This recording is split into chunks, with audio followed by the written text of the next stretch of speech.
I have a home. I just don't own it, but it's mine, and I work to keep it. Every city has its fair share of abandoned buildings to squat in, but usually you gotta deal with either cops or shitty neighbors. The Annedale high-rise has neither. Police stay away, so do the locals. As a stranger from out of town, I stumbled across the place on my first night in the city and thought it a little strange that a 28-story tower block had been left to rot. Every window black, every light in the courtyard smashed. No cars in the lot, no booth for a guard, not even barbed wire on the fence. Barely half a mile from a playground filled with shouting drunken teenagers, but none of them strayed in the direction of Annedale. No fires or music or bottles hurtling through the air. It was silent. Inside, I found that the lobby had been torn to shit. Double doors ripped open and left that way for what looked like years. Easy access for the curious, but I was the only one there. Most of the first story had collapsed. Waterlogged ceiling tiles turned to mulch by shitty British weather. I know water is invasive, but it had practically fucking colonized the place so bad, algae was growing up the walls. Even the elevator shaft was flooded. My own reflection looking back at me as I peered through brackish water and caught a glimpse of the old rusted carriage just a few feet below. I couldn't help but think about standing on top of it, waist high, and reaching down to pull open the emergency hatch. Only natural to wonder what was down there. Little metal box soaking in pitch black water for years and years. I thought about pressing the button, calling it up, and seeing the elevator rise in spite of all logic. An image I still think of from time to time. Meanwhile, the empty shaft loomed above, cables whistling in the wind. I've learned not to linger by it. If you look up, you'll sometimes see something ducking out of the way, pulling its head through the doors before you get a good look. It finds it awfully funny, even tries to make a game out of it, like peekaboo. Play too much though, and it starts to pop up elsewhere. Any open door becomes an invitation, sent more than a few people running for their lives in the middle of the night. But bad news for them. That thing is more than free to leave this place if it's part of a game. If you ask about Annedale, most people just shrug or laugh. Kids will talk about it, same way they talk about any haunted house. Difference is, no one dares anyone to go up there. No one uses it to get pissed or high. No one sneaks into the basement to have a risky little fuck. No one hides their stashes there. It has all the hallmarks of your classic urban legend, only people actually stay away. They'll laugh and joke and tell scary stories, but they treat the soil it's on like it houses a radioactive leak. And the council, I'm surprised they haven't knocked it down, but they, out of everyone in the city, have the most to lose by talking about it. They built it in the mid-50s as government housing. Only a lot of the young mothers who moved in there found their children's health taking a turn for the worse. Started with newborns, babies that wouldn't wake after a peaceful night's sleep. The kind of deaths that got written off as either negligence or abuse. Screaming teenage girls hauled off to prison on the words of doctors who didn't give a shit.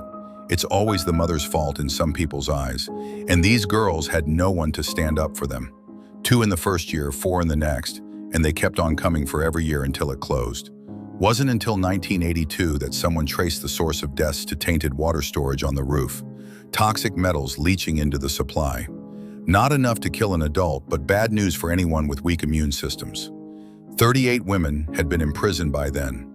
Another 23 had killed themselves before they could be sentenced, and those are just the ones accounted for. Not all the deaths were from the water. Annedale has a way of being bad for any child's health, no matter the circumstance. More than a few toddlers starved to death as their parents rotted in the tub from an overdose. Even more were lost when they found their parents' stash. Little bodies racked with agonizing fits as their panicked mothers screamed for help. One tripped down the elevator shaft because the doors opened as if the carriage was right there. And those are the ones who were found. Plenty more went missing, written off as runaways. In the end, Annedale's reputation as a cursed place got so bad, the only way out was to shut the whole thing down. Board it up, erase it from the records, pretend it never happened and just forget. But Annedale kept on killing even after the doors were officially shut. If anything, it only got nastier. Talked to one cop who told me he found a guy dead from sepsis on the 6th floor a couple years after the place was shut down. No one could fucking believe it. They reckon this guy scratched himself on a nail and caught gangrene like it was the 1800s. Never went to the hospital, just laid there and died slowly and painfully as the infection spread, but not before he took every last bit of furniture in the room and shoved it against the door. Strange enough on its own, but it was the flag he'd made out of his own clothes that freaked everyone out. He'd scrawled "help" on it, like he wanted to get someone's attention down below, even though the lock was on his side. He could have left any time he wanted. Cop I spoke to said he was there when they kicked the door down. Still remembers the look in dead man's eyes. He was glaring at the door 2 days after he'd passed, white-knuckled fists gripping a blanket that smelled sickly sweet from all that infection. There were others too, lots of people falling, many of them without a good reason. Got so bad they bricked the roof door, but by the time I arrived, someone had cleared it all away with a sledgehammer. I still don't hang out up there. Not after I first went up and saw pale fingers gripping the ledge, like someone was hanging off it and holding on for dear life. I reckon a lot of people see something like that and think a person needs their help. They go rushing over to offer a hand. But when I saw it, something about those grimy nails set alarm bells off in my head. Fingers looked all wrong, so I took my coat off and used a broom handle to move it closer to the ledge. Sure enough, those ugly hands snatched at the coat and ripped it out of my hands, sending it hurtling to the parking lot below. I've thought about taking a closer look from time to time, but I got a thing about heights and could never bring myself to investigate it much further.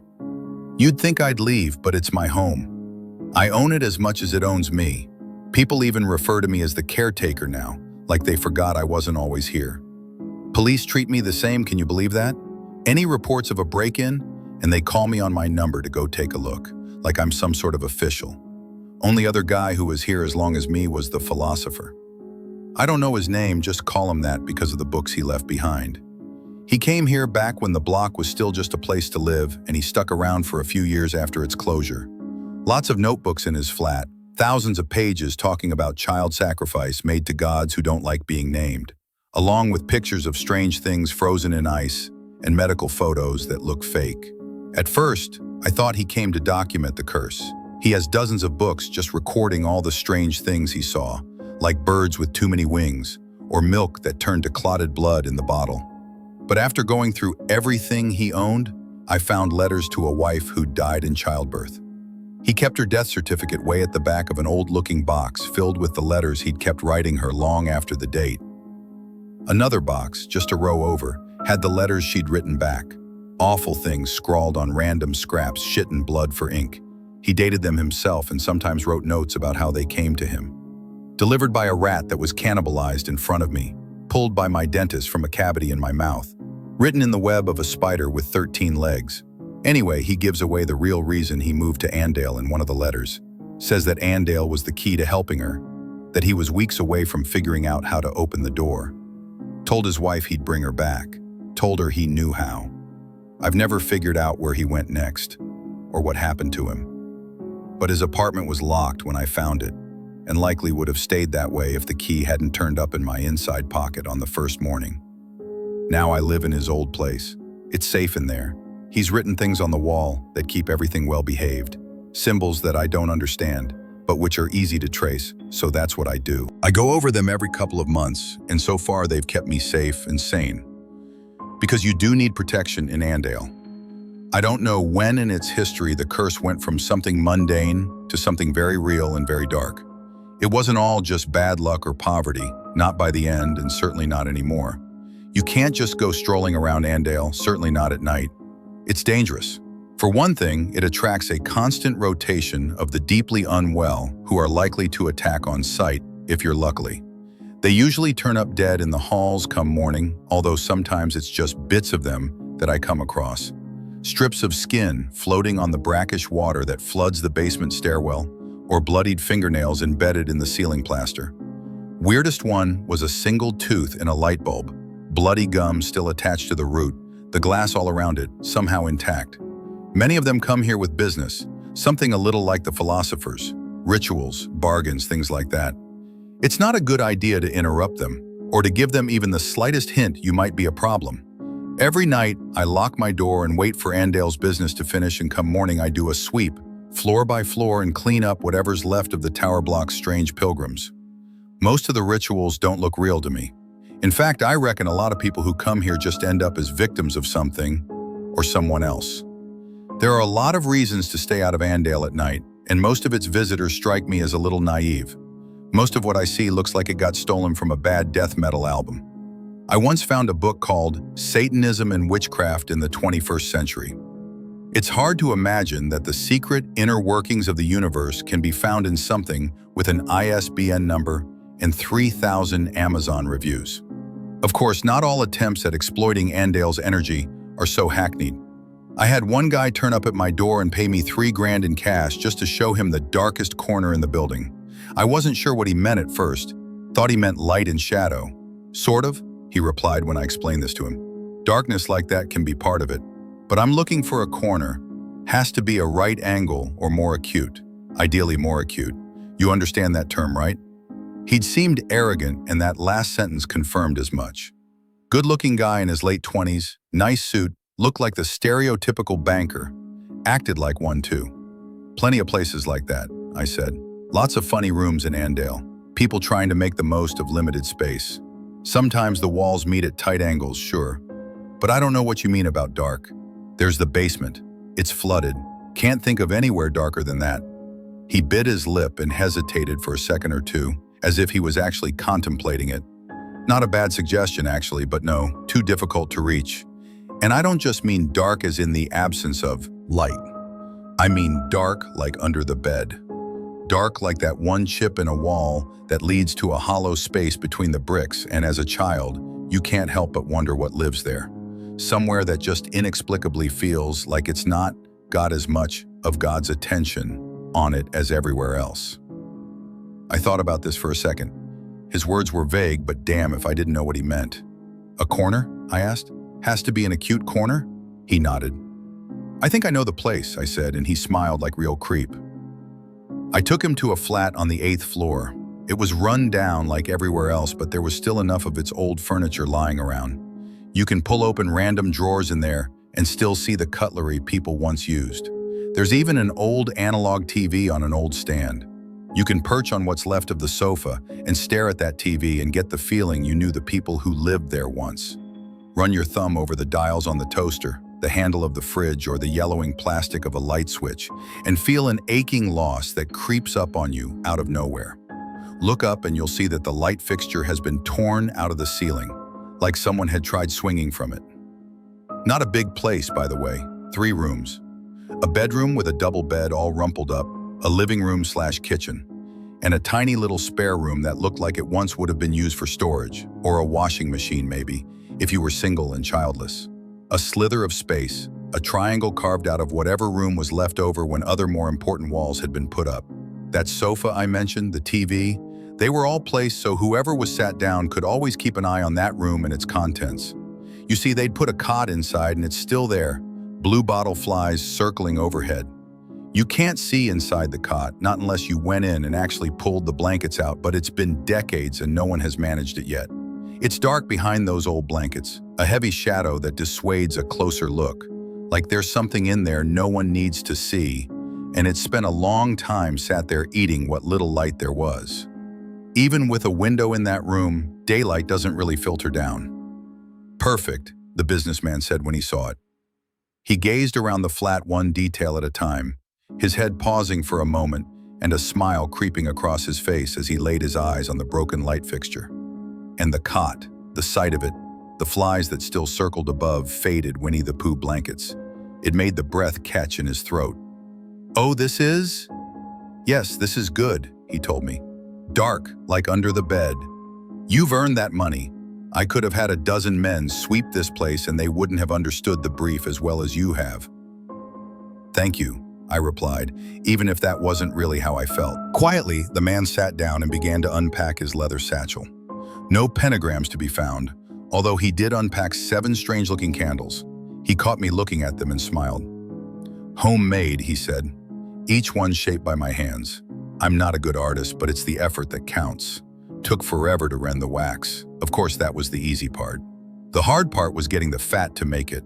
Did you know there can be a surprisingly high level of security around a hospital's medical waste department?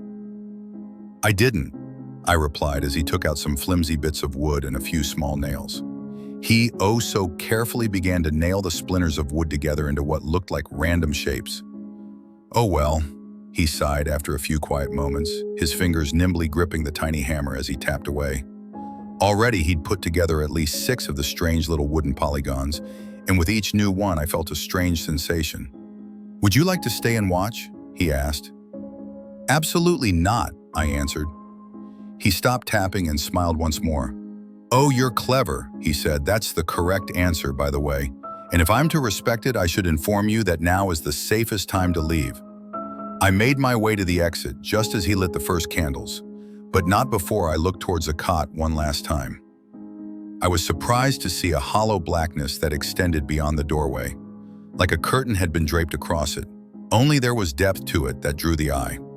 The businessman paid it no attention, but after a few more seconds he eventually looked up at me expectantly. Can I ask, what is it you want? I said. Everyone who comes here, I don't get the sense it ever works out for them. I'm looking for a new kind of afterlife, he replied.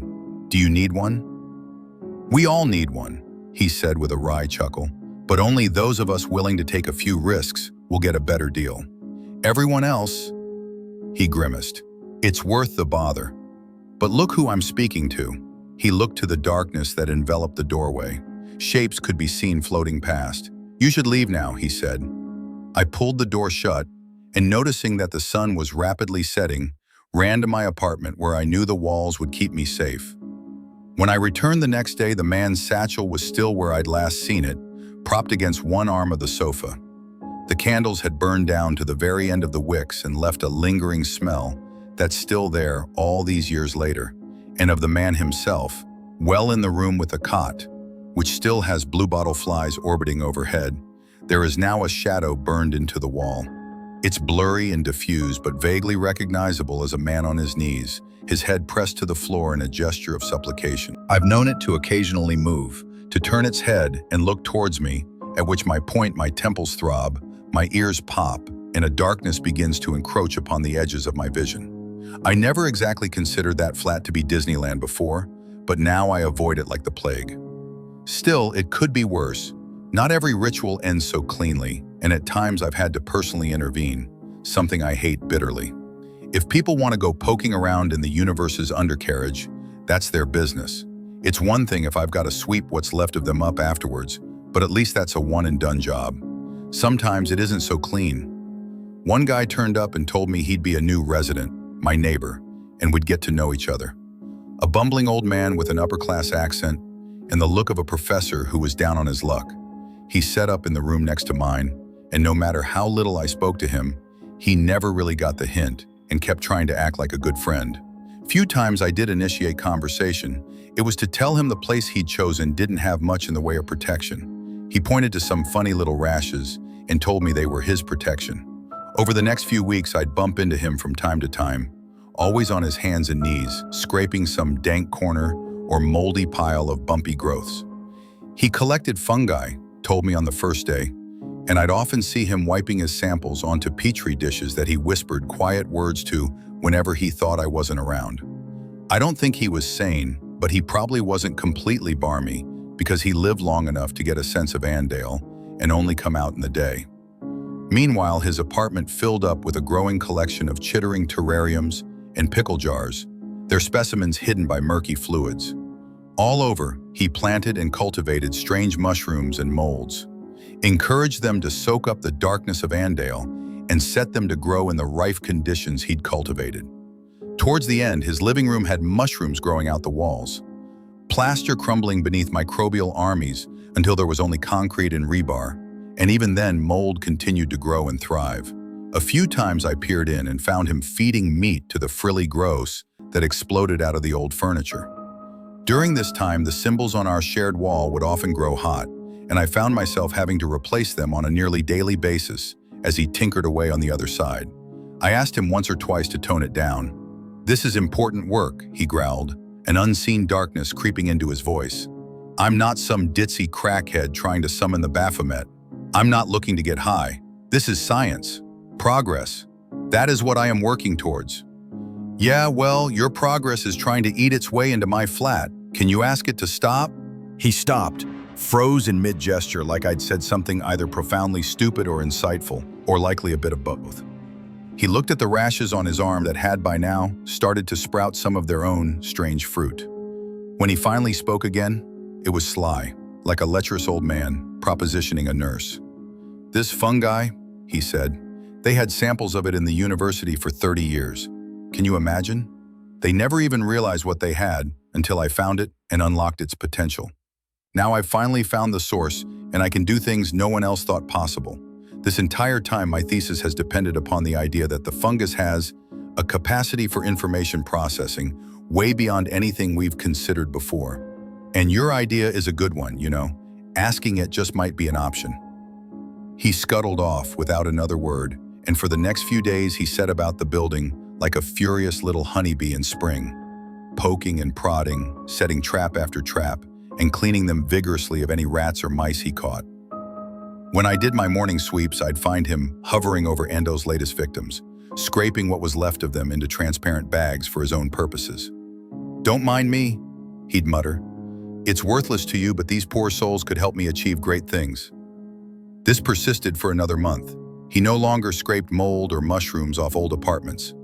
He became interested only in meat, and by the time it came to an end, I can say confidently that I have never smelled anything worse than the prickly, musty odor that wafted out from under his locked door.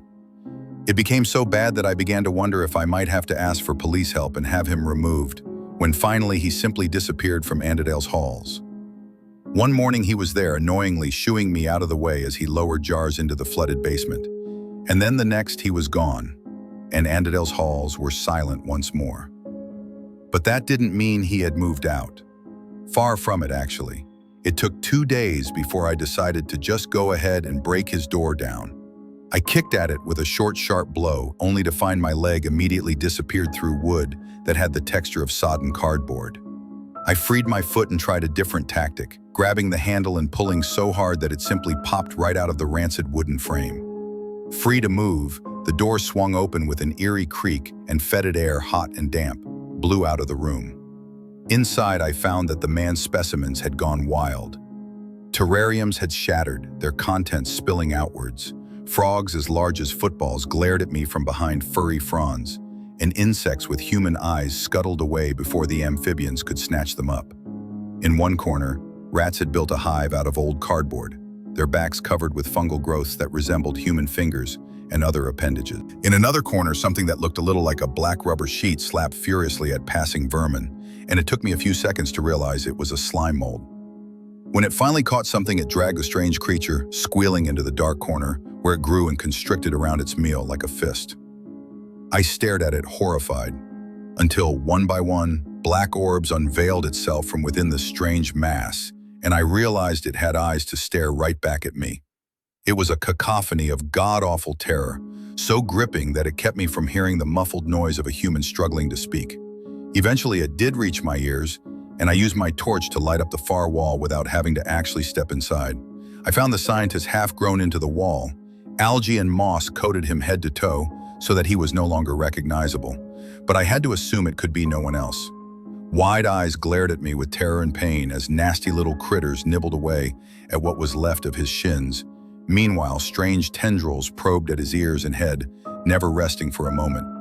He kept trying to speak, but the algal growths kept driving their way into his mouth until, one by one, they pushed too far and something snapped. His eyes went wider still, his squeals became hysterical, and his jaw slowly slid further down his chest until it hit the floor with a sodden thump. "Finally made contact?" I asked. An awful idea, if I've heard one. What would a mushroom have to say even in the best of circumstances, let alone one that was grown in the ruins of Annedale? I can only assume you never got around to telling it to stay off my wall, did you? No, you probably had your own reason for doing all of this, and that's what took priority. That made me wonder what it was he'd asked for. As the thought entered my head, I took a quick look around and tried to see if anything particular stood out to me. Something was growing on the sofa that looked strangely human-shaped. It might have been just my imagination, but in the dark, it seemed to turn towards me. Meanwhile, the scientist continued to shiver in agony, his eyes focused on me and begging for help. "I'll see what I can do," I said before slamming the door. Something about that strange pile on the sofa had deeply unsettled me. I put the word out, asked for a gun, but got a crossbow instead a few days later. A nervous-looking 16-year-old boy ferried it to my door. I was surprised he'd entered the building, but who knows who'd ordered him to do so. I've acquired a strange sort of respect amongst the locals, and it comes in handy. This boy looked like he would have stamped on my head and robbed me blind any other day, but when he spoke to me, he did so with more respect than I ever imagined I deserved. I thanked him, took the crossbow, spent an afternoon practicing with it, and then used it to kill the scientist the next morning. Took a few hits, but in the end, one thumped into his forehead and shut down his whimpered moans. I didn't see anything on the sofa this time, at least not anything human-shaped, which I was thankful for. After that, it was a simple case of calling the police and beginning a long chain of events that ended with half a dozen men in hazmat suits spraying the room with noxious chemicals. For a while there, I'd been worried that they'd find a corpse and ask questions. But by the time anyone actually entered the room, there was nothing left of the scientist save a splotch on the floor. I never did figure out exactly what it was he was after, although it is not uncommon for my morning sweep to turn up a body, or part of, covered in fungal growths. And I have been known to occasionally catch glimpses of a strange person lowering themselves into the floodwater of the elevator shaft. Of course, I might just be making connections that aren't really there. All sorts of things live in that water. The entire level is flooded, and if something was down there, it'd have free reign over quite a large space. It's a strange world down there. I should know on account of one visitor who gave me a very bad time. I'll call him the fisherman since he came to Annedale because of the flooded basement. Saw a photo that's been circulating around for a while now, if you know where to look. God knows who took it and how, but it shows the flooded stairwell leading to the basement, and beneath the brackish surface is a hand that's all out of proportion. Fingers splayed with perfect symmetry, like a starfish. It is reaching up out of the depths and resting gently on the third step below the water. When I first met him, he was sitting happily with his feet over the edge of the flooded shaft, water up to his knees, with a rod and line set up beside him. It was quite a surprise at first, seeing him there with a little fly fishing hat.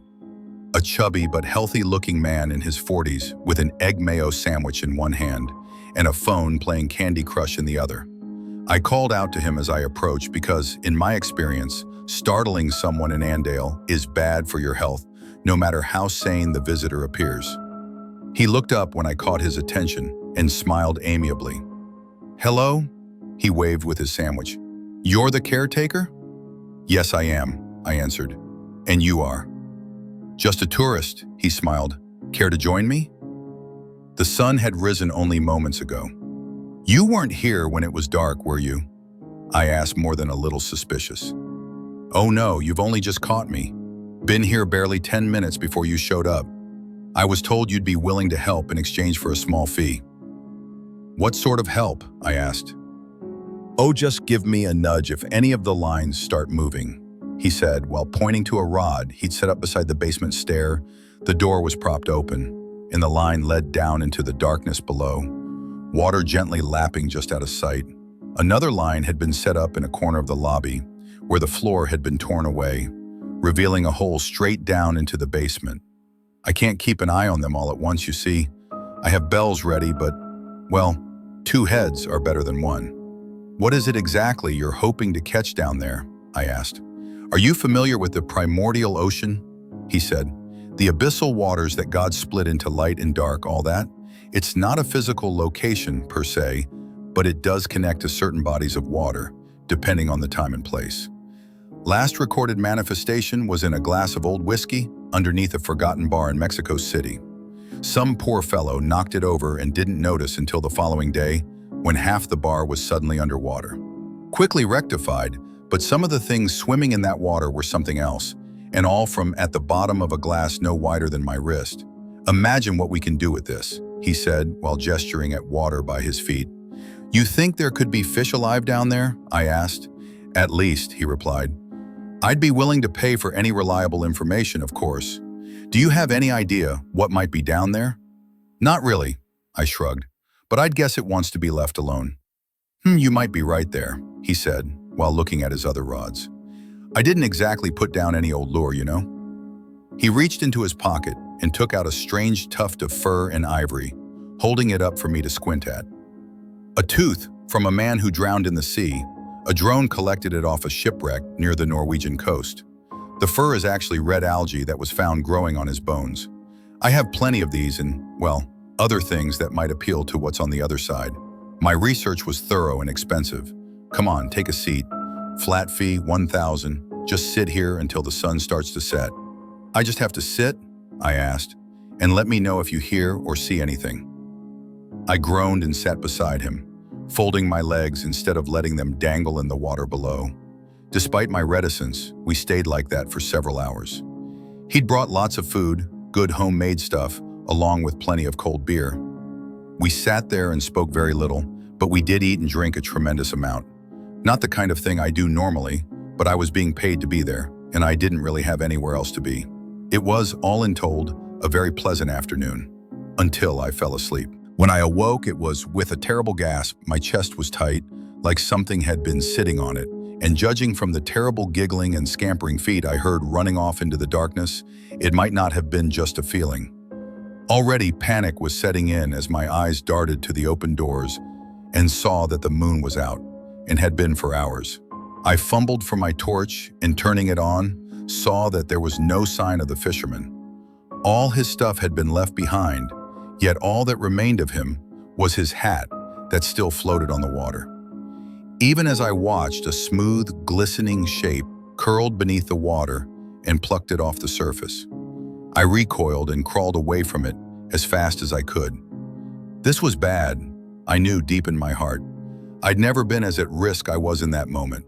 The open doors that led outside were tempting, but just beside them were the stairs that led downwards, and I swore I could hear something approaching. I couldn't help but picture the fungal man I'd seen in the scientist's flat. Then again, that basement was huge and who knows what lay down there. I decided to go for the stairs. The entire time my heart was in my chest. I had never been caught outside my room at night, not since my first night when I'd slept in the lobby with my coat pulled over me. You don't get lucky twice, not with Annedale, so I knew I had to be careful. I had to be quiet. My only hope was to go unnoticed. I took to stealth, climbing each floor in perfect silence, hiding in well-known spots at the slightest hint of footsteps, human or otherwise. Annedale comes alive at night. Whispered mutterings from strange children who descend from air vents, living there for God knows how long. Other times I saw apparitions, including one, a toddler, the sight of whom made my stomach growl with an insatiable hunger that hurt just to contemplate. She stared at me with pleading eyes as I slunk away from her open door. I might have been tempted to help her, were it not for the sight of the moon peering through her translucent image. And yet, despite all this, I somehow made it to the 14th floor, alive. Only it was there, right at the final hurdle, so close to safety, that I came across something out of my worst nightmare. A woman stood outside my apartment door, silent, pale, dirt-covered fingernails. It was all too often I'd open my door and find muddy impressions on the floor made by a woman's bare feet. Now I knew who left them every night. I couldn't see her face from where I hid, but something about her seemed profoundly familiar. When she finally turned towards me, I remembered. I recognized her. Even though most of her face was missing, it was the philosopher's wife. He had succeeded, it seemed, but I couldn't imagine at what god-awful price. Because the woman who stared at me had clearly weathered some years in the grave. It was only the poor lighting and her long hair that had covered up just how bad a state she was in. A lipless grin stared back at me, below sunken cheekbones and hollow eye sockets. And yet I could tell that in another life, she had been beautiful, which only made the sight all the more gut-wrenching. "My darling," she whispered, and there was something about her voice that I found hard to stay sane in the face of. I don't know why. Over a decade in that place and I'd borne witness to living nightmares, but it was this walking corpse that pushed me to my limits. The inescapable feeling of loss weighed me down, and without realizing it, I found myself taking steps towards her, even as my knees buckled. By the time I reached her, I was crawling until I could clutch her grimy, icy leg. And that was the last thing I remember before I woke up in my bed the following morning. Everything seemed normal, so completely mundane that I could have written the whole thing off as a bad nightmare. But there were footprints leading from my bed to the door, and later on I found the fisherman's things much as he left them. Although, when I finally reeled his lines in, I found the lures gone and replaced with bits and pieces of the man who'd first set them up. I threw it all into the water below and decided it would be best to forget him. Every now and again, of course, I can't help but check my peephole at night. I never did before that, but now I do. I see her every single time. She looks sad. Hurts me to think of her out there. It ought to be terrifying, but it's more like someone's ripped out my stomach and heart and let all my insides fall out the bottom. Each time I see her, I wonder what exactly was it he did to bring her back. He leaves only one hint, a final letter, I think. It's not like he dated them. In it, he says he would give everything to have her in his arms once more. Not only his life, but everything he's already lived. Every sunset, every good dream, every nightmare, every victory, every loss, every little memory that makes him who he is, he'd give it all just to save her. Sometimes I wonder about him, figuring we'd probably be about the same age. I'd like to think back and imagine what it would have been like for the two of us to meet as young men. But for some reason, whenever I try to remember what my life was like before I came to this city, before I woke up with that coat pulled over me, well, I don't know. It's just hard. That's all. It's almost like there's nothing there. Like something reached in and took all the years away. I guess it's just one of those things I'm better off not dwelling on.